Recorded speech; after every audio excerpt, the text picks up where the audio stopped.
Hello दोस्तों, कैसे हैं आप सभी। उम्मीद है सब बढ़िया होगा। चलिए एक नई कहानी शुरू करते हैं। और हाँ, चैनल सब्सक्राइब जरूर कर लेना। चलिए शुरू करते हैं आज का एपिसोड। एपिसोड आग का दरिया। जैसे ही ईशान अपनी कार से उतरा, उसे कुछ असामान्य महसूस हुआ। हवा में धुएं की गंध थी और दूर से चीख पुकार सुनाई दे रही थी। उसके कदम अपने आप तेज हो गए। जैसे ही उसने कुछ और दूरी तय की, सामने का नजारा उसकी आंखों को थमा देने वाला था। माधवी जी का ऑफिस धुएं के गुबार में डूबा हुआ था। लपटें खिड़कियों से बाहर निकल रही थीं और आसपास लोग इधर उधर भाग रहे थे। कुछ लोग पानी के पाइप लेकर आग बुझाने की कोशिश कर रहे थे, तो कुछ फायर ब्रिगेड आग बुझाने का काम कर रहे थे। यह क्या हो रहा है? ईशान के मन में गूंज उठा।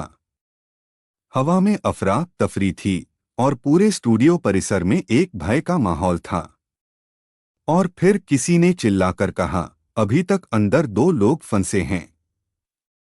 ईशान के चेहरे पर हैरानी, डर और चिंता सब एक साथ उभर आए। बिना एक पल गवाए वो लपटों की ओर बढ़ गया। चारों तरफ धुआं फैल चुका था। कर्मचारी भाग दौड़ कर रहे थे। एक दमकल की गाड़ियों की आवाजें आसमान में गूंज रही थीं। रिपोर्टर भी बढ़ चढ़कर अपनी न्यूज बना रहे थे। लेकिन अभी वो ज्यादा आगे बढ़ता, उससे पहले ही नीरज जी सामने आ गए। पसीने में लथपथ, आंखें डरी हुई। नीरज जी भागते हुए। ईशान सर, आप यहाँ, आपको किसने बताया? ईशान की नजर अभी भी अंदर के मंजर पर थी। नीरज ने जब ये देखा तो उसने सख्त आवाज करते हुए कहा, आप यहाँ मत रुकिए। माधवी जी ने साफ कहा है, आपको तुरंत यहाँ से निकला होगा। देखिए, आग के लिए फायर ब्रिगेड को बुला लिया है और थोड़ी ही देर में काबू भी पा लिया जाएगा, पर आपका रुकना ठीक नहीं। ईशान हैरानी से, क्यों? क्या माधवी जी के ऑर्डर है? नीरज ने गहरी सांस ली और हाँ मैं सर हिलाया। नीरज जी को पता था कि ईशान को रोकना इतना आसान नहीं है, लेकिन वो जानते थे उन्हें क्या करना है।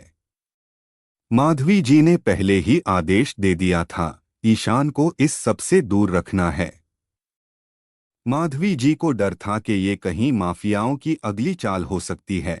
ऐसे में ईशान, जिस पर उन्होंने पहले ही हमला कर दिया था, वो इस बार कोई रिस्क नहीं लेना चाहती थी, इसलिए किसी ने भी स्टूडियो में ईशान को आग के बारे में नहीं बताया।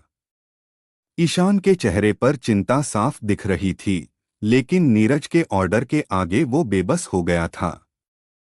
वहीं दूर माधवी जी धुएं से ढके चेहरे पर रुमाल रखे खड़ी थीं। कुछ सुरक्षा कर्मियों और सेट असिस्टेंट्स को निर्देश दे रही थीं। उन्होंने एक बार भी ईशान की तरफ नहीं देखा, जानबूझकर।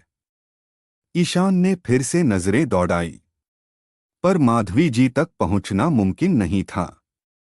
ईशान ने गहरी सांस ली, बहुत कुछ पूछना था, लेकिन शायद आज नहीं। वो चुपचाप लौट गया।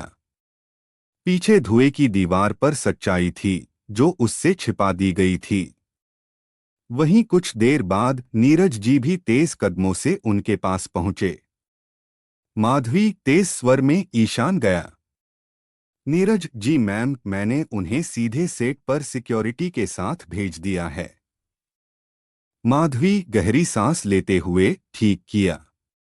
लेकिन ये सब, इतनी अचानक आग लगना, और वो भी शूटिंग फिर से शुरू होते ही, ये कोई इत्तेफाक नहीं लग रहा नीरज।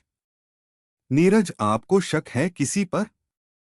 माधवी धीरे से, मुझे शक नहीं, यकीन है। ये माफिया का काम है। जिनसे हम टकरा चुके हैं, वो हमें शूटिंग करने नहीं देंगे, इसलिए हमें चौकन्ना रहना है। खासकर ईशान के लिए, हमारी मूवी का लीड रोल है। ये दोनों यहाँ ईशान की बात कर रहे थे और इनके पीछे से एक शख्स अपने चेहरे को मफलर से कवर किए आग की तरफ दौड़ पड़ा। फ्लिम्स से घिरा कॉरिडोर, दरवाजे जो गिरने वाले हैं। वो उन सब के बीच से भागता है। ये है हमारा ईशान, जो आग देखकर भागने वालों में से नहीं, मासूमों की जान बचाने वालों में से हैं, जिसे कोई नहीं रोक सकता, क्योंकि वो रुकने वालों में से भी नहीं है, कर दिखाने वाला है।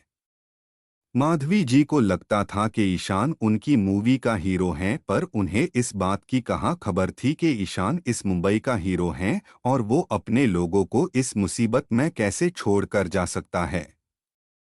चारों तरफ अफरा तफरी का माहौल था।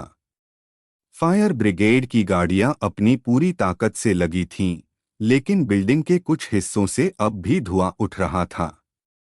नीरज चारों ओर देखते हुए, लगता है सर अब तक सिक्योरिटी के साथ पहुंच गए होगे।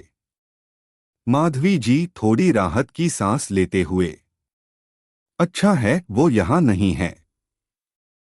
लेकिन तभी एक शख्स अंदर से जाखमी को अपनी गोद में लेकर धुएं को चीरते हुए आग की लपटों में से निकला। उसका चेहरा छिपा हुआ था।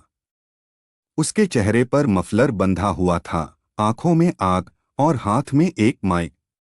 उसे सबने मीडिया का कोई बंदा समझा और किसी ने नहीं रोका।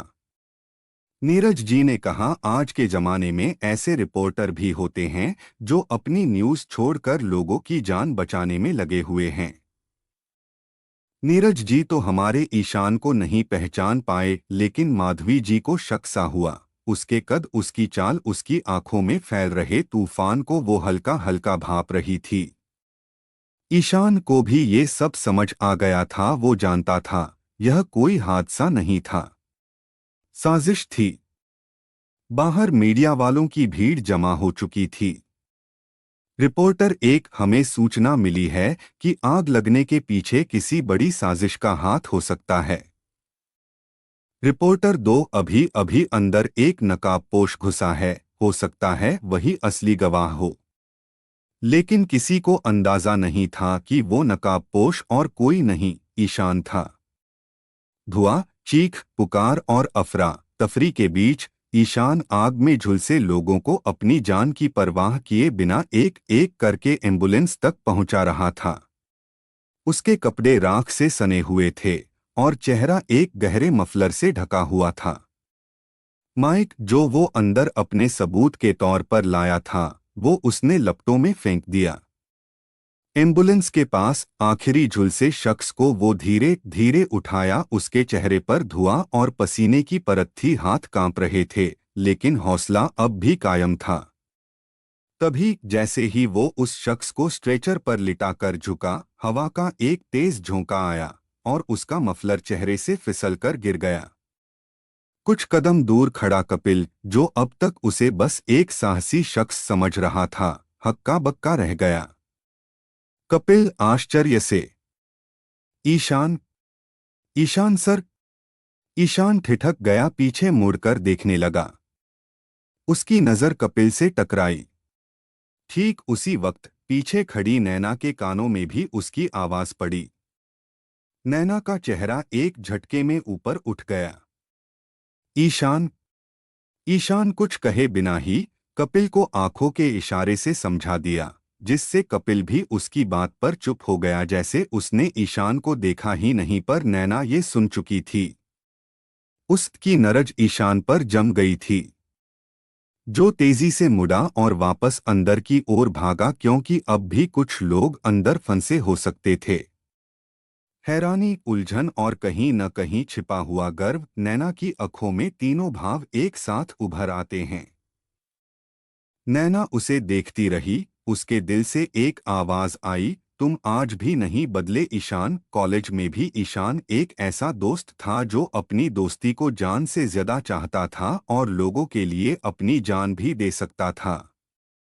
तभी तो भले ही कॉलेज के लोग उसकी गरीबी का मजाक उड़ाते थे, पर उसके दोस्त हमेशा उसके साथ खड़े रहते थे, क्योंकि वो भी अपने दोस्तों को किसी मुश्किल में नहीं छोड़ता था। ये ही वजह थी कि नैना कॉलेज से ही ईशान को पसंद करती थी। नैना की नजरें अब उससे हटने का नाम ही नहीं ले रही थी, तभी उसने देखा कि एक गेट ईशान पर गिरने वाला था। नैना का हाथ उसे रोकने के लिए खुद ब खुद आगे बढ़ा, लेकिन ईशान ने बड़ी ही समझदारी के साथ खुद को और उस बंदे को बचा लिया, जिसे देख नैना के दिल को इत्मीनान मिला और साथ ही अपने गाने की लिरिक्स भी। उसे ईशान की बहादुरी, उसका लोगों के लिए अपनापन और उसके दुश्मन से लड़ने की हिम्मत पर मूवी के लिए गाना लिखना था। पर सुबह से उसे कुछ समझ नहीं आ रहा था और अब उसे इस दृश्य को देखकर लाइनें बनती जा रही थी। तेज धुएं और चीख पुकार के बीच ईशान की छवि धुंध में खोती जा रही थी, लेकिन नैना की नजरें अब भी उसे देख रही थीं, खामोशी से, गहराई से। वो एक टक उस ओर देखती रही जहां ईशान लपटों में समा गया था। उसकी सांसें थमी सी थीं और आंखें भर आई थीं। नैना के मन की आवाज, ईशान वाकई असल हीरो है। वहीं कुछ दूरी पर कपिल, जो अब तक ईशान को काफी जान गया था, लेकिन उसका ये रूप देख आज कपिल के दिल में उसके लिए और इज्जत बढ़ गई थी। बस इंसानियत की पुकार पर वो दौड़ पड़ा।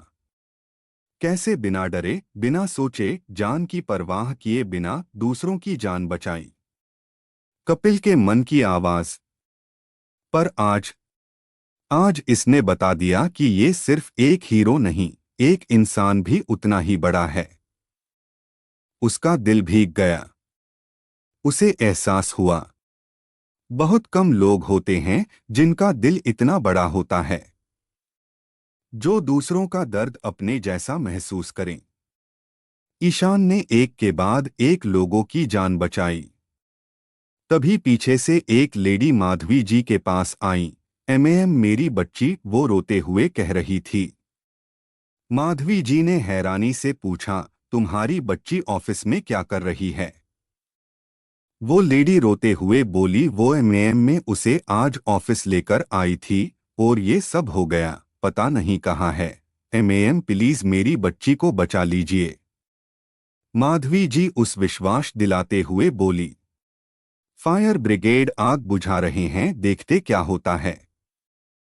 कहते हुए वो तेज कदमों से थोड़ा आगे बढ़ी। तभी पीछे से किसी ने कहा, ये कहाँ जाने, माँ का दुख इनकी बेटी होती तो ना।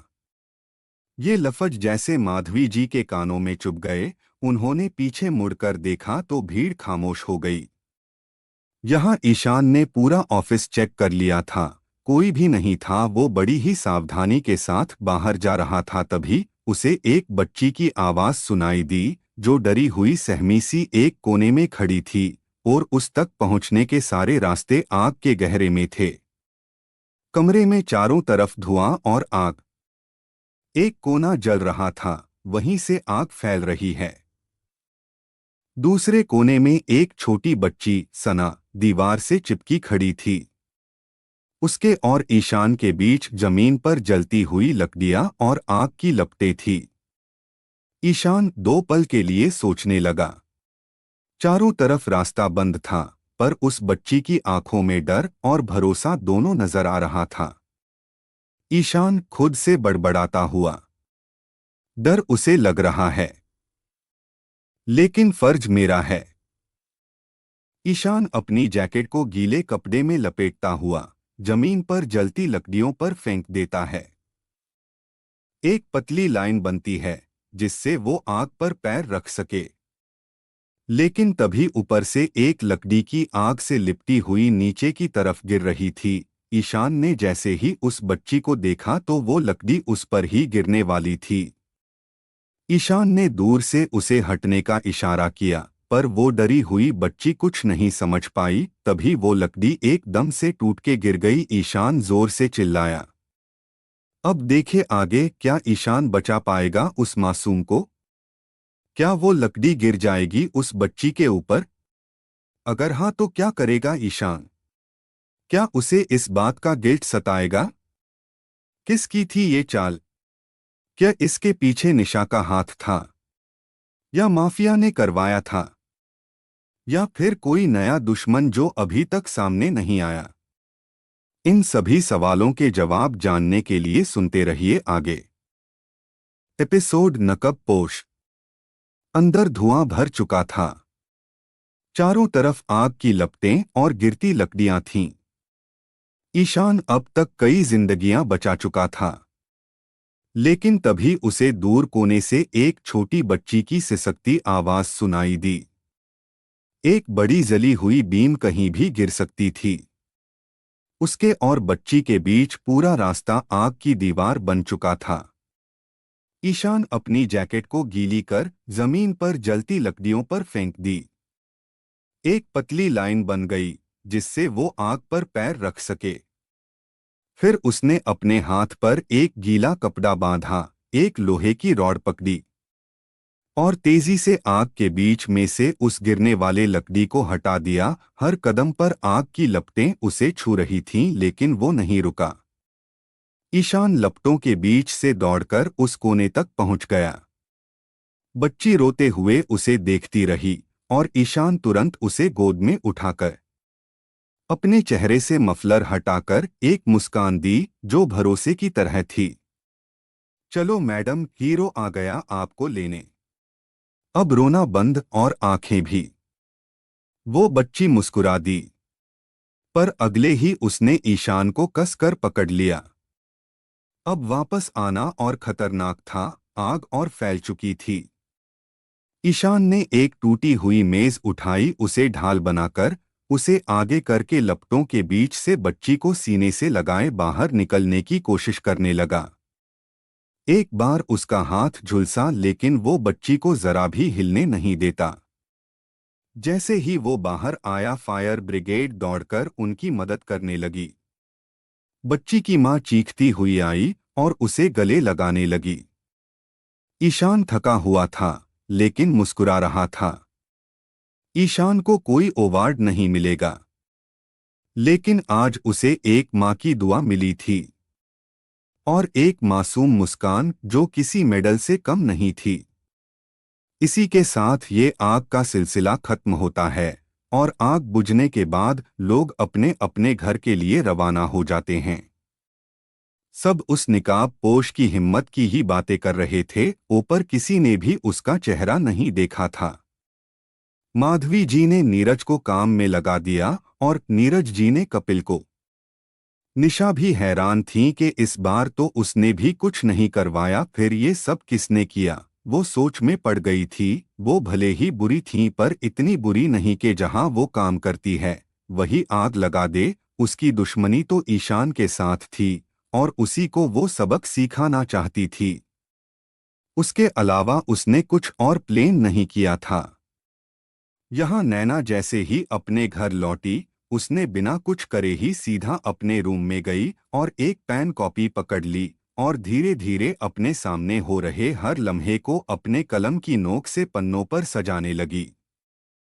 उसने रास्ते भर का भी इंतजार नहीं किया। वो कहते हैं ना, लिखने के लिए फीलिंग्स होनी जरूरी है, और ये नजारा देख नैना के मन में वही चल रही थी जिससे उसे ईशान के किरदार के लिए बेहतर लाइंस मिलने लगी। देखते ही देखते रात के 2 बज गए और उसका गाना पूरा हुआ। वो उठी और खिड़की के पास जाकर खड़ी हो गई।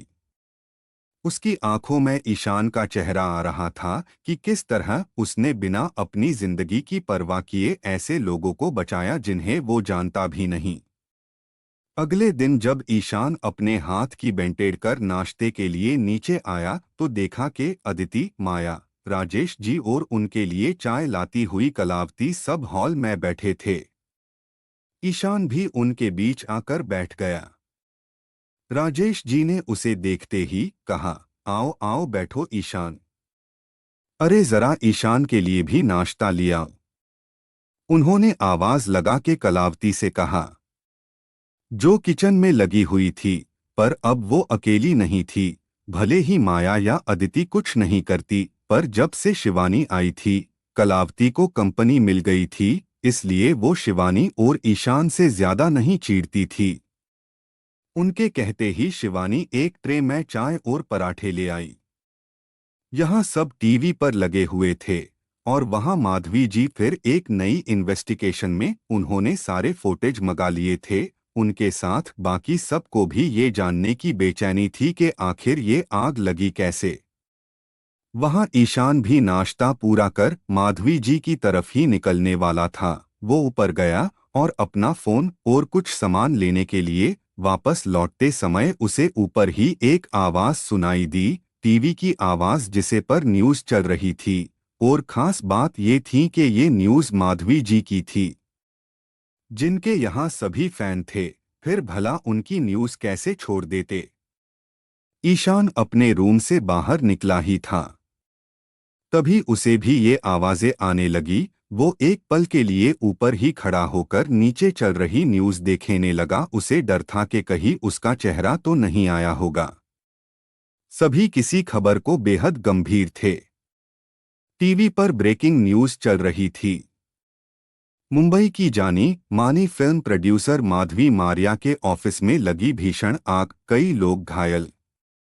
सूत्रों के अनुसार आग के पीछे किसी बड़े साजिश की आशंका। ईशान का दिल तेजी से धड़कने लगा। उसकी नजरें स्क्रीन पर टिकी रहीं, जहां उसकी अपनी फिल्म का ऑफिस जलता हुआ दिख रहा था। टीवी पर चल रही आग की खबर अब एक नया मोड़ ले चुकी थी। राजेश जी, माया, अदिति और घर के बाकी लोग एकटक स्क्रीन पर नजरें टिकाए बैठे थे। हर चैनल अपनी अपनी रिपोर्टिंग कर रहा था। अचानक एक रिपोर्टर की तेज आवाज ने सबका ध्यान खींचा। ईशान ने भी रेलिंग पर दोनों हाथ रखकर आराम से देखा।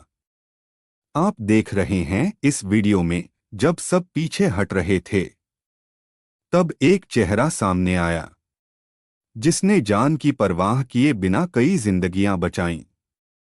वो कोई आम इंसान नहीं, वो माधवी मारिया की नई फिल्म का हीरो है, जिसकी पहली झलक सिर्फ हमारे चैनल पर। अब की बार सबकी आंखें बड़ी हो गई। आखिर सभी को ये जानने की उत्सुकता थी कि माधवी जी की मूवी का नया हीरो कौन है, कैसा दिखता है। सभी इंटरेस्ट के साथ टीवी पर नजरें गड़ाने लगे। ईशान भी ऊपर दंग रह गया। उसे याद आया कि शायद जब वो लोगों को बचा रहा था तो वो खुद भी उन रिपोर्टर्स के कैमरे में आ गया हो, लेकिन उन्हें ये किसने बताया कि वो नकाब पोश ही माधवी जी का हीरो है। ये देख ईशान के समझ नहीं आ रहा था, लेकिन ये काम हमारे कपिल भाई ने किया था। जब उसे पता चला कि ईशान ही सबकी जान बचा रहा है, तो वो बड़े ही सुकून से खड़ा था और उसे देख रहा था। कपिल ने भी ईशान की मदद की तो एक रिपोर्टर ने उससे आकर पूछा, ये कौन है जो बिना किसी खौफ के अंदर जा रहे हैं। कपिल के उस वक्त कुछ समझ नहीं आया, बल्कि उसने तो खुशी खुशी कह दिया, ये ही तो है माधवी एमएएम की नई मूवी के हीरो। बस इतना कहना ही था कि उस रिपोर्टर ने बाकी का तड़का मसाला अपने पास से लगाकर इसे इस तरह प्रेजेंट किया कि हमारा ईशान हैरान रह गया। स्क्रीन पर फुटेज चला। माइक उठाए, मफलर से चेहरा ढके एक शख्स आग में घुसा और घायलों को बाहर निकालते हुए। ये देख ईशान ने धीरे से खुद के गाल पर थपकी मारी। फिर खुद से ही बड़बड़ाने लगा, अरे भाई, कोई तो बचा लो मेरी मुंह दिखाई होने से। ये न्यूज़ चैनल वाले तो बैंड बजा देंगे, वो भी बिना बारात के। स्क्रीन पर उसका मफलर पहने, माइक फेंकता, लोगों को बाहर निकालता रूप चल रहा था। एक सेकंड को तो उसके होश उड़ गए। लोगों को बचाता हुआ एक नकाबपोश हीरो बार बार दिखाया जा रहा था। कल तक जो हीरो ढूंढ रहे थे, आज वही कह रहे हैं, देखिए यही है मास्क वाला मसीहा। अरे मसीहा नहीं, मसाले वाला बना दिया मुझे। टीवी पर आवाज आई, क्या ये नया हीरो है माधवी जी की फिल्म का? ईशान माथा पकड़कर बैठ गया। वाह रे किस्मत, काम करूं लोगों के लिए, नाम निकले कैमरे वालों का। अदिति चाय का कप हाथ में लिए स्क्रीन से नजरें नहीं हटा पा रही थी। वाह, कितना दमदार है ना ये नया हीरो। ऐसे हालात में भी हिम्मत नहीं हारी। माया जो हमेशा ताने देती रहती थी, आज खुद थोड़ा असर में थी। हाँ, और देखो उसकी चाल, उसकी बॉडी लैंग्वेज, पूरा फिल्मी हीरो लगता है। कितना स्मार्ट भी है, लगता है कोई बड़ा इंसान होगा। अदिति हल्की मुस्कान के साथ, काश उसका चेहरा दिख जाता, ये मफलर ही हट जाता तो शायद पहचान पाते। माया ने लंबी सांस ली। सही कहा, चेहरा देखने का अफसोस रहेगा, पर जो किया उसने वो किसी सुपर हीरो से कम नहीं। अदिति बोली, कुछ तो बात है उसमें, एक अजीब सी पहचान जो छुप कर भी दिल में उतर गई। माया चुप हो गई, लेकिन उसकी आंखों में आज पहली बार किसी गुमनाम के लिए इज्जत थी। उन्हें क्या पता था वो रहस्यमयी हीरो उन्हीं के घर में हैं और ऊपर से उनकी सारी बातें सुनकर बड़े ही आराम से रेलिंग पर झूला झूल रहा है, उनकी बातों पर मुस्कुरा रहा है। नकाब के पीछे छुपा उनका अपना ईशान। पर अगले ही पल ईशान की इस मुस्कान को नजर लग गई रिपोर्ट जैसे मौसम की तरह न्यूज़ बदल रहे थे। टीवी पर फिर वो पल आया जब एक मासूम बच्ची को बचाते वक्त उसके चेहरे से मफलर खिसक गया। कैमरे की जूम इन में चेहरा साफ नजर आ गया, वही था ईशान। अदिति ने चौंकते हुए कहा, अब क्या होगा आगे? क्या ईशान की सच्चाई आ जाएगी सबके सामने या फिर किस्मत उसे बचा लेगी? इस आग के पीछे कौन था, निशा माफिया या माधवी जी का दुश्मन जिसने उनके ऑफिस में अपना मुखबर भेजा था? कैसे पता लगाएगा ईशान इस आग के रहस्य का? जानने के लिए सुनते रहिए आगे। Episode shadows on the road. TV पर जैसे ही न्यूज़ चल रही थी कैमरे की जूम इन में चेहरा साफ नजर आ गया, वही था ईशान। अदिति ने चौंकते हुए कहा कि ये तो हमारे घर वाला ईशान है। अब ईशान के दिल की भी धड़कनें बढ़ गई थी। और फिर वो बोला, लेकिन तब तक ए ऊपर वाले थोड़ा धुआं और बढ़ा दो इस चेहरे पर, मास्क नीचे न खिसक जाए, मेरी गुप्तगिरी की आखिरी उम्मीद है। ये तो हमारे घर वाला ईशान है। माया जो उस वक्त पानी पी रही थी, हंसते हुए बोली, हाँ हाँ हाँ, अदिति पागल हो क्या? हमारा वो साधा साधा गरीब सा ईशान हीरो, अरे उसका तो नाम भी कोई न ले यहाँ। राजेश जी ने हल्का सा मुस्कराकर अखबार उठा लिया, जबकि बाकी सब माया की बातों पर हंस दिए। माया ने मजाक उड़ाते हुए कहा, अगर वो हीरो है तो मैं माधुरी दीक्षित हूं। अदिति चुप थी, लेकिन उसके मन में एक हलचल चल रही थी। उसे कहीं न कहीं यकीन तो था, लेकिन सबके कहने पर वो भी चुप है गई और उसे भी लगा शायद वो गलती पर है। ईशान ने ऊपर से सबकी बातें सुनकर राहत की सांस ली। फिर खुद से ही बड़बड़ाया, चलो भैया, चेहरा बच गया, वरना आज तो घर की ब्रेकिंग न्यूज़ में ही होता। थोड़ी देर बाद वो पूरे ठाठ में, जैसे कुछ हुआ ही ना हो, सीढ़ियों से उतरा। जब सबको कॉन्फर्म हो गया कि ये ईशान नहीं है, तो ईशान साहब नीचे उतर के आए, थोड़ी सी खिंचाई करने लगे। आते ही उसकी नज़र माया पर पड़ी, जो अब भी हीरो की तारीफ में मग्न थी। वैसे भी उसे माया से पंगे लेने में बहुत मजा आता था, आखिर थी तो वो इसकी भाभी। ईशान मुस्कुराते हुए मजाकिया अंदाज में, ओहो भाभी, आज तो किसी पर बड़ी मेहरबानी हो रही है। कौन है वो किस्मत वाला? माया घूरते हुए, तुम्हें क्या, तुम तो तारीफ के लायक नहीं हो, तुम्हें कहा उस हीरो की अच्छाई नजर आएगी। ईशान जैसे कुछ बड़ा राज जानता हो। अरे वाह, तो अब आपको हीरो पसंद आने लगे? वो भी ऐसे जो नकाब पहन के घूमते हो, कहीं डाकू तो नहीं? माया नाक सिकोड़ते हुए, हाँ हाँ, और वो डाकू तुमसे तो लाख गुना अच्छा निकला। कम से कम लोगों को बचाया तो। तुम्हारी तरह घर में पड़ा तो नहीं रहता। हाँ। ईशान कंधे उचकाकर। हाँ हाँ, हम तो गरीब ठहरे। ना हीरो, ना ही नकाब पोश, ना ही तारीफ के लायक। माया हंसते हुए ताना मारती है। और ना ही स्मार्टनेस। ईशान ने अपनी हंसी दबा ली। अभी ये ही माया उसके हैंडसम होने की तारीफ कर रही थी और अब उसे भी बुरा बोल रही है। कमाल है, सही बात है, ये दुनिया ही गोल है और यहाँ सब गोलमाल है। फिर उसने अपना कोट पहना और कहा, लो मैं भी बन गया हीरो जैसा। एक कोट पहनने से तुम हीरो नहीं बन जाते। क्यों, क्या हुआ? भाभी में हीरो जैसा नहीं लगता। उनकी आंखों में शरारत थी। जिसकी वो तारीफ कर रही थी अब वो उसके सामने था तो माया मानने को तैयार ही नहीं थी कि ये भी हीरो जैसा है। माया मुंह बनाते हुए बोली, हीरो और तुम शकल देखी है अपनी? अब की बार ईशान फूल टशन में बोला, मैंने तो देखी है, आप भी ध्यान से देख लें। कहते हुए वो बाहर की ओर निकल गया और जाते जाते माया के चेहरे पर हैरानी छोड़ गया और उसे कंफ्यूशन में भी। ईशान बाहर कुछ दूरी पर आया और अपनी कार में बैठ गया। ड्राइवर ने पूछा, कहाँ जाना है सर? यहाँ से आगे ले लो। कार स्टार्ट हो गई।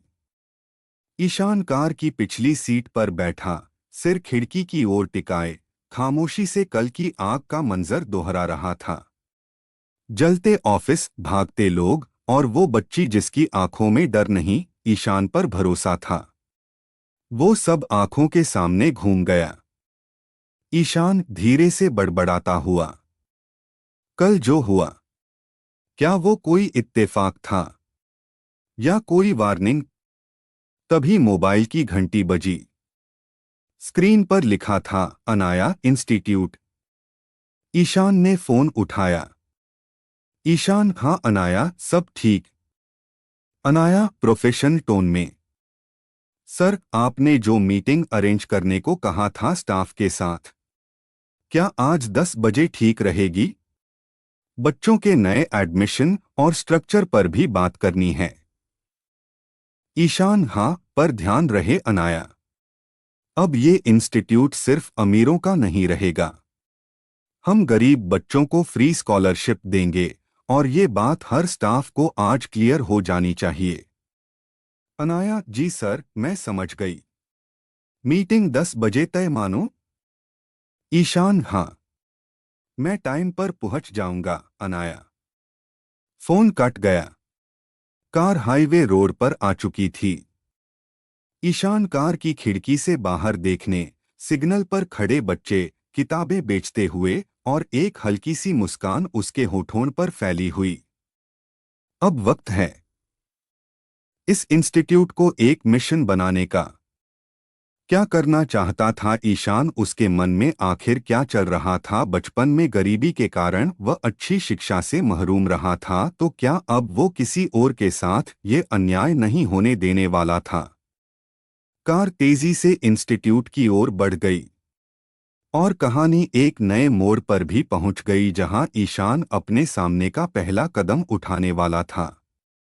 लेकिन तभी ईशान की नज़र मिरर में गई। उसने नोटिस किया कि कुछ गाड़ियां उसके पीछे हैं, जो घर से ही उनके पीछे आ रही थी, यानी वो ईशान की कार का ही पीछा कर रही है। क्या होगा आगे? कौन थे ये लोग जो ईशान का पीछा कर रहे थे? क्या ये जासूस थे? क्या फिर माफियाओं के आदमी जो ईशान को फिर कोई नुकसान पहुंचाना चाहते थे? कैसे बचेगा ईशान इस नई मुसीबत से? मीटिंग में क्या होगा? क्या वहां होने वाले चेंजेस से वहां के टीचर्स खुश होंगे या ईशान के खिलाफ खड़े हो जाएंगे? जानने के लिए सुनते रहिए हिडन बिलियनियर सुपरस्टार और जुड़े रहिए इन्फिनिट स्टोरी एफएम से। अगर आपको चैप्टर पसंद आया हो तो प्लीज कमेंट बॉक्स में रेड हार्ट भेजें और पसंद नहीं आया तो ब्लैक हार्ट भेजें। एपिसोड, नई सोच। ईशान कार की पिछली सीट पर बैठा हुआ था। खिड़की से बाहर देखते हुए सोच में डूबा हुआ। कल की आग, स्टाफ मीटिंग, इंस्टीट्यूट का नया सपना, सब एक साथ दिमाग में घूम रहा था। तभी ड्राइवर ने हल्का सा ब्रेक मारा। ईशान की नजर अचानक रियर व्यू मिरर पर पड़ी। उसकी आंखें थोड़ी सिकुड़ती हैं। पीछे 3 काली गाड़ियां लगातार उसी रूट पर चल रही थीं। और अजीब बात ये थी कि हर मोड़ पर, हर सिग्नल पर वो उसी की कार के पीछे मुड़ रही थीं। ईशान थोड़ा अलर्ट हुआ। उसने खिड़की से गर्दन निकाल कर देखा। एक गाड़ी के अंदर कुछ चेहरे दिखे, जिनकी आंखों में अजीब सी टटोलती नजरों की चमक थी, जैसे किसी को पहचानने की कोशिश कर रहे हों। ईशान धीरे से बड़बड़ाया, लगता है ये लोग मेरे साथ खेल खेल रहे हैं। उसने ड्राइवर से कहा, गाड़ी सीधे मत ले जाना, 2 गली छोड़कर लेफ्ट लेना। ड्राइवर ने सिर हिलाया। अब ईशान की आंखें चौकस थीं। वो जान चुका था, ये सिर्फ संयोग नहीं था। कहीं न कहीं कोई उसकी हरकतों पर नजर रख रहा था। और शायद ये गाड़ियां माफिया की नई चाल का हिस्सा थीं। कार गली में मुड़ती है, पीछे की गाड़ियां रुककर कुछ इशारे करती हैं। साया पीछा कर रहे हैं, लेकिन किस लिए? ये अब कहानी को और रहस्यमय बना देता है। ईशान की नजर अब भी पीछे लगी गाड़ियों पर थी।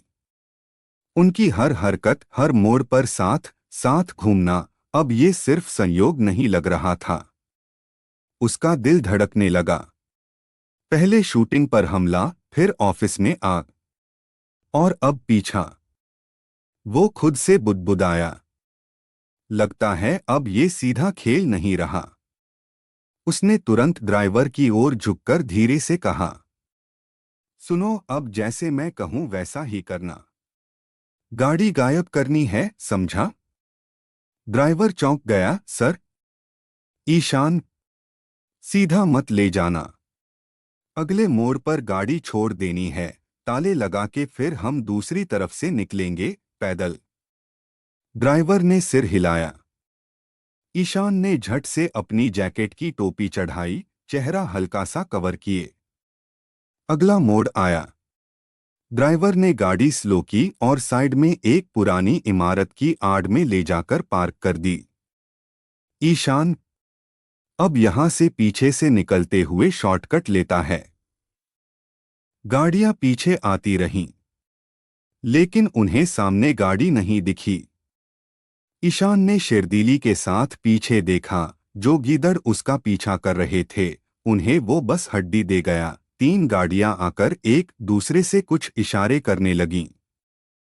कोई मोबाइल पर किसी से बात कर रहा था, कोई उतरा और ईशान की गाड़ी के आसपास देखने लगा।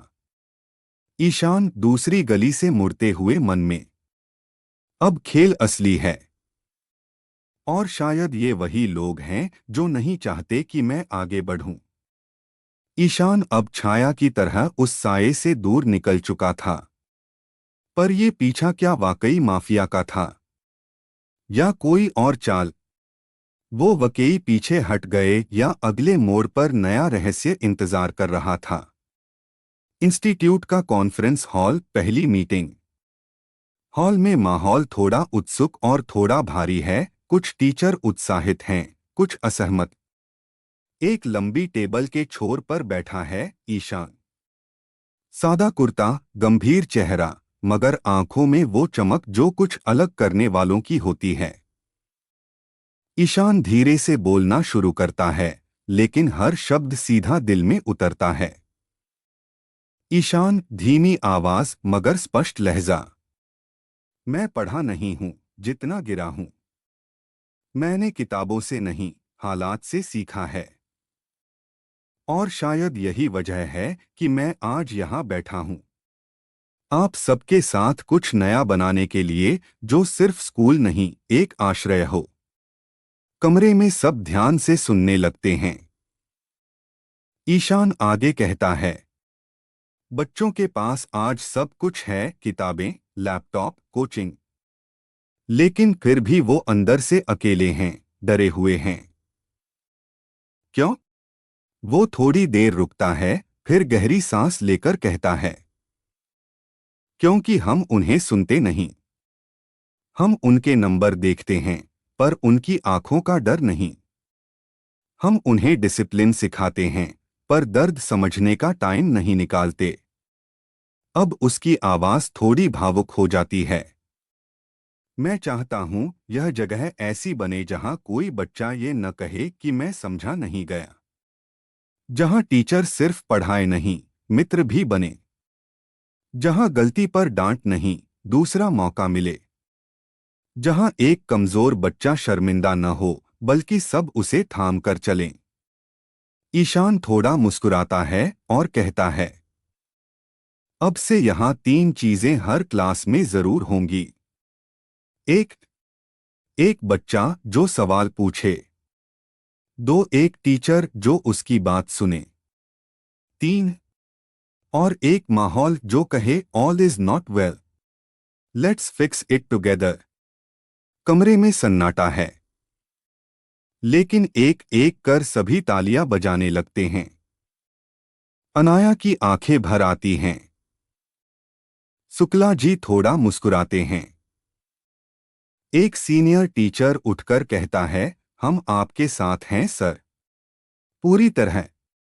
ईशान सामने खड़ा होता है और बोलता है, ईशान सधे हुए लहजे में, मैंने फैसला लिया है कि इस संस्थान में अब हर वर्ग के बच्चे पढ़ेंगे, चाहे वो अमीर हों या वो जिनके पास जूते भी नहीं हैं।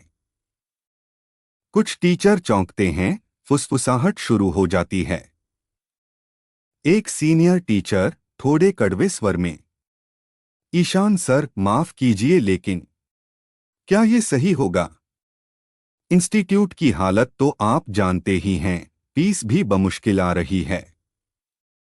अब आप कुछ बच्चों को फ्री में पढ़ाने की बात कर रहे हैं। दूसरी टीचर, लोग कहेंगे हम भेदभाव कर रहे हैं। अमीर पेरेंट्स को बुरा लगेगा, इमेज खराब हो सकती है। कुछ टीचर्स सिर हिलाते हैं, माहौल भारी हो जाता है। ईशान अब थोड़ा आगे बढ़ता है, कुर्सी से हटकर खड़ा होता है। ईशान शांत मगर असरदार आवाज में, जब आग लगती है तो कोई ये नहीं देखता कि किसने कितना किराया दिया था। सबको बचाना जरूरी होता है। हॉल में सन्नाटा। अगर हमारी शिक्षा सिर्फ पैसे वालों के लिए है तो ये एक दुकान है, शिक्षा नहीं। और अगर हमें समाज बनाना है तो हर बच्चे को बराबर हक देना होगा। वो आगे देखता है, सभी की आंखों में। अगर कुछ बच्चे फीस नहीं दे सकते तो वो क्या सीखना भी नहीं चाहें?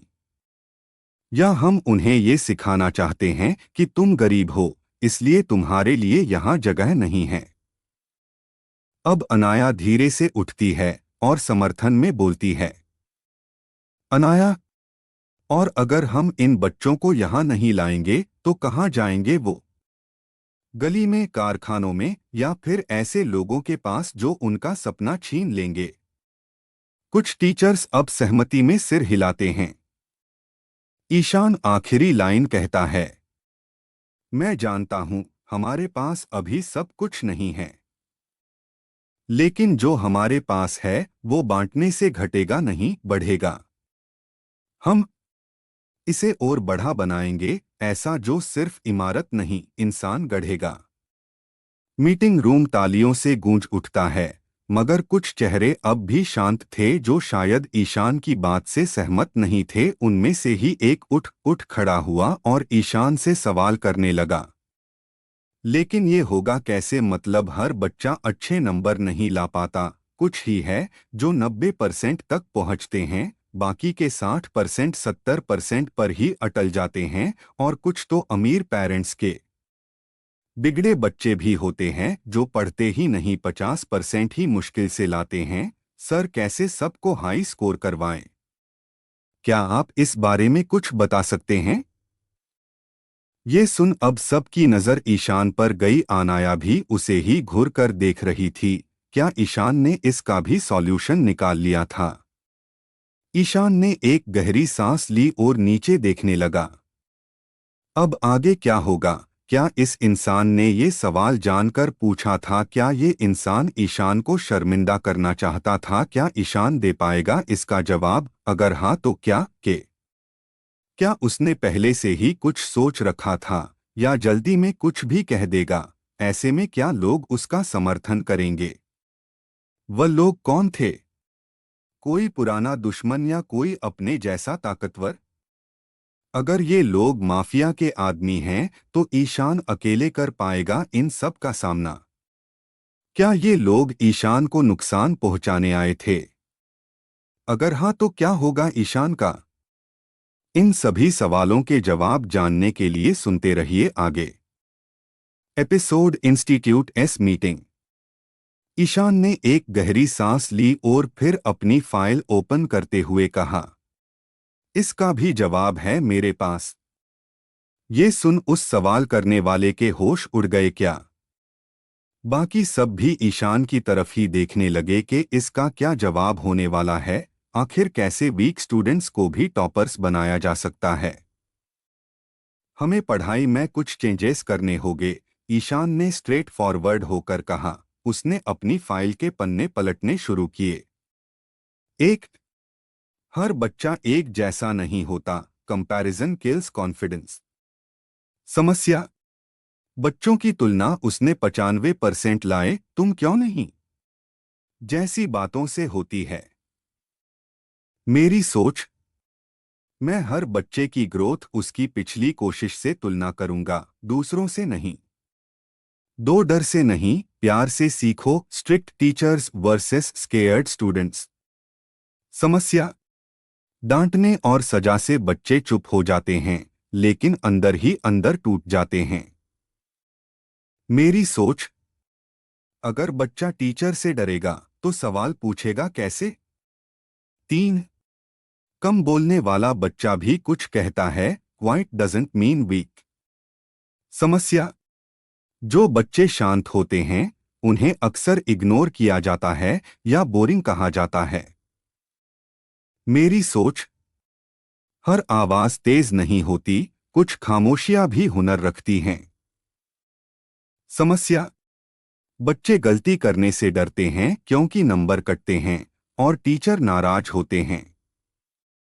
मेरी सोच, गलती में सीख है। अगर बच्चा गलती नहीं करेगा तो सिखाएंगे क्या? 5, सबकी दुनिया एक जैसी नहीं होती। Personal struggles. समस्या, कुछ बच्चे घर से परेशान होते हैं, गरीबी, झगड़े, बीमार माँ बाप, और वो पढ़ाई में पिछड़ जाते हैं। मेरी सोच, अगर बच्चा स्कूल देर से आया है तो पहले ये मत पूछो लेट क्यों आया, पूछो सब ठीक है ना। वो स्टूडेंट सपोर्ट सेल्स बनवाता है जहां बच्चा अपना दर्द कह सके। सबकी आंखें हैरान रह जाती है, इतने कम टाइम में ईशान ने इतना कुछ बता दिया था जो अगर पहले चेंज हो जाता तो आज ये इंस्टीट्यूट जिस हालत में वो ना होती। कुछ लोगों को तो समझ नहीं आ रहा था कि ईशान इस इंस्टीट्यूट से चाह क्या रहा है, लेकिन सबको ये जरूर समझ आ गया था कि इन चेजिंग के वजह से एक दिन ये इंस्टीट्यूट मुंबई पर चाह जाने वाला था। अब लगभग वो इंसान जिसने चालाकी से ये सवाल किया था खामोश हो गया। उसे एक ही सवाल के कई जवाब मिल गए थे। सबने जोर सर तलियाओं से अपनी रजामंदी दी और खुशी जाहिर की। ईशान ने अपना हाथ दिखाकर कहा, रुकिए, अभी मेरी बात पूरी नहीं हुई है। एक आखिर चेंज जो सब पर भारी था। उसने कहा, हर इंस्टीट्यूट कोचिंग में टॉपर बैच लगता है। एक सर ने उठकर कहा, सर हमारे यहाँ भी लगता है, वो तो इंटेलिजेंट बच्चे होते हैं, टॉप आ सकते हैं उनके लिए। ईशान ने सिर नीचे किया, मुस्कुराया और फिर कहा, कमाल है, जो बच्चे इंटेलिजेंट होते हैं उनके लिए टॉपर बैच और जो वीक होते हैं उनके लिए कोई बैच नहीं। अरे रे, ये तो गलत है ना, फिर वो टॉपर कैसे बनेंगे? ईशान ने आवाज भारी और सख्त करते हुए कहा, आज से इस इंस्टीट्यूट में 2 बैचेस लगेंगे, एक टॉपर के लिए और एक वीक स्टूडेंट्स के लिए। भीड़ में से किसी ने कहा, अरे सर, हमें जब पता है कि वो बच्चे पढ़ने में अच्छे नहीं तो हम उनमें अपना टाइम क्यों वेस्ट करें। जब टॉपर मिल जाते हैं तो उन्हीं में मेहनत करे, वो ही हमारे इस इंस्टीट्यूट का नाम रोशन करते हैं। ईशान ने उनकी बात पर हंसते हुए कहा, एक बात कहूं तो आप इन्हें पढ़ा ही क्यों रहे हैं, घर भेज दे। वैसे भी पता तो आपको चल ही गया है ना कि ये टॉप करेंगे, फिर बैच लगाने का क्या फायदा, वो तो वो खुद भी पढ़ लेंगे। वो इंसान चुप हो गया, पर ईशान ने फिर कहा, असल टीचर वो नहीं होते जो इंटेलिजेंट बच्चों को पढ़ाकर टॉपर बनाते हैं, क्योंकि वो तो मेंटली स्ट्रांग होते हैं, वो सेल्फ स्टडी भी कर लेंगे। असल टीचर वो होते हैं जो एक वीक स्टूडेंट को टॉपर बनाते हैं, उन पर जोर देते हैं। ईशान ने फिर फाइल का एक पेज पलटा और कहा, मैंने कुछ लिस्ट बनाई है जिससे हम वीक बच्चों को टॉपर तक ले जा सकते हैं। इन्हें डेली पढ़ाना, उनसे क्वेश्चन करना, उनके टेस्ट लेना और उन्हें उन्हीं के लास्ट वाले मर्का से कंपेयर करना, ना कि टॉपर से। और हर दिन एक स्टूडेंट से दोस्त की तरह कम से कम 5 मिनट बात करना कि उसे पढ़ने में क्या परेशानियां आ रही है और किस तरह वो समझता है। हमारे इंस्टीट्यूट का हर बच्चा बनेगा टॉपर। ईशान अपनी बात खत्म करता है, उसकी आंखों में उम्मीद की चमक है। ईशान धीमे मगर यकीन से भरे शब्दों में, अब फैसला आप सबका है, नाम कमाना है या सिर्फ फीस इकट्ठा करनी है। एक पल की खामोशी, फिर धीरे धीरे तालियां बजनी शुरू होती हैं और देखते ही देखते पूरा हॉल तालियों से गूंज उठता है। लोग बढ़ चढ़ कर ईशान की तारीफें करते हैं। ईशान ने सबको संध्यवाद कहा और मंच से उतर गया। अनाया अभी भी ईशान की कहीं हर बात सोच रही थी। उसे यकीन नहीं हो रहा था कि जिससे वो मिली थी, जिसे वो फीस पर डिस्काउंट दे रही थी, वो इतना बड़ा चूपा रुस्तम निकलेगा। अनाया ये सोचती हुई जैसे ही रिसेप्शन पर आई, ईशान वहां कुछ फाइल चेक कर रहा था, तभी उसकी नज़र सामने से आती हुई अनाया पर पड़ी। अरे आइए मैडम साहिबा, लीजिए। अनाया ने हाथ बढ़ाया और फाइल थामते हुए पूछा, ये क्या है सर? ईशान अभी भी फाइल के पन्ने पलट रहा था। उसने बिना देखे कहा, चेंजिंग के लिए जो फाइल मैंने बनाई थी वो है, अब आपको ही तो ये सब संभालना है, तो आप ही रखे इसे। पर हाँ, मुझे अपडेट करती रहिएगा, बाकी मैं टाइम निकाल कर आता रहूँगा। ठीक है, मैं चलता हूँ। लेकिन याद रखे अनाया, में इस इंस्टीट्यूट से ना दौलत ना नाम कमाना चाहता हूँ, बल्कि हर स्टूडेंट को उनकी मंजिल तक पहुंचाना चाहता हूँ। और ये जिम्मेदारी अब आपकी, इसलिए ध्यान रखिएगा। अनाया ने मुस्कुराकर कहा, आप क्या चाहते हैं ये मैं जान चुकी हूँ। ईशान ने हैरानी से उसे देखा, रियली, तो बताएं। अनाया ने कहा, ये ही कि यहाँ की पढ़ाई ऐसी हो जहाँ कोई भेदभाव ना हो और गरीब के बच्चे भी पढ़ सके, क्योंकि जो बच्चे गरीब होते हैं उनके पास खोने को कुछ नहीं होता और पाने के लिए एक जिद जुनून कामयाबी तक पहुँचने का। देखिएगा सर, वो गरीब बच्चे जिन्हें लोग कुछ नहीं समझते, वो ही आपके इस इंस्टीट्यूट को कामयाबी दिलाएंगे। ईशान को अनाया से बात करके अच्छा लगा और उसे अपने फैसले पर भी कि उसने ये जिम्मेदारी उसे दी। ईशान को अब कल की हुई आग की तबाही के बारे में जानना था, इसलिए वो यहाँ से निकलकर सीधा माधवी जी के तरफ जाने लगा। ईशान गाड़ी में बैठा और कार धीरे धीरे इंस्टीट्यूट से बाहर निकली। उसके चेहरे पर सुकून था, लेकिन नजरें अब भी तेज थी। अचानक उसकी नजर फिर उन्हीं काली शीशों वाली गाड़ियों पर गई जो दूर थी, पर निगाहें उसी पर टिकी थी। ईशान धीरे से ड्राइवर से, तुम साइड बैठो, अब आगे मैं चलाऊंगा। ड्राइवर चौंक गया पर कुछ कहे बिना साइड सीट पर चला गया। ईशान खुद स्टीयरिंग संभालता हुआ गाड़ी सड़क पर निकली और पीछे से वही गाड़ियां भी हिलने लगी, अब की बार ज्यादा तेजी से। ईशान गाड़ी तेज करता हुआ जैसे किसी रेस में हो, लेकिन उसका चेहरा शांत और नजरें साफ थी। शाम हो चुकी थी, सूरज डूबने वाला था। कुछ किलोमीटर बाद एक वीरान चौराहा। ईशान एकाएक गाड़ी को बीच सड़क पर रोकते हुए बीच सड़क पर कार उनके आड़े के रोकता है। टायरों की तीखी चीख गूंजी। पीछे आ रही गाड़ियां भी मजबूरी में ब्रेक मारकर रुकने लगी। 3 गाड़ियां लाइट ऑन, जैसे कोई मुकाबला शुरू होने वाला हो। लगता है सबक सीखना ही पड़ेगा, ये लोग ऐसे नहीं मानेंगे। इस बार ईशान मुस्कुराया नहीं। सड़क सुनसान थी, हवा भारी। ईशान दरवाजा खोलता हुआ गन निकालता है और सीधा पीछा कर रही गाड़ी की ओर बढ़ने लगा। एक शख्स बाहर निकला, काला कोट, सख्त चेहरा। पर कुछ कहने से पहले ही ईशान ने उसका कॉलर पकड़ लिया और बंदूक उसकी कनपटी पर टिका दी। ईशान गंभीर लहजे में, बोल, किसने भेजा है तुझे? क्या पीछा करने वाले शख्स ने किसी का नाम लिया? क्या ईशान ने शाम के वक्त इस सुनसान हाईवे पर अपनी कार रोककर सही किया?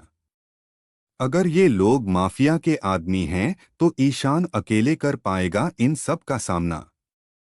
क्या ये लोग ईशान को नुकसान पहुंचाने आए हैं? अगर हाँ तो क्या होगा ईशान का?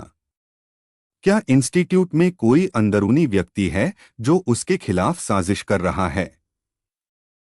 स्टूडियो में क्या हो रहा है?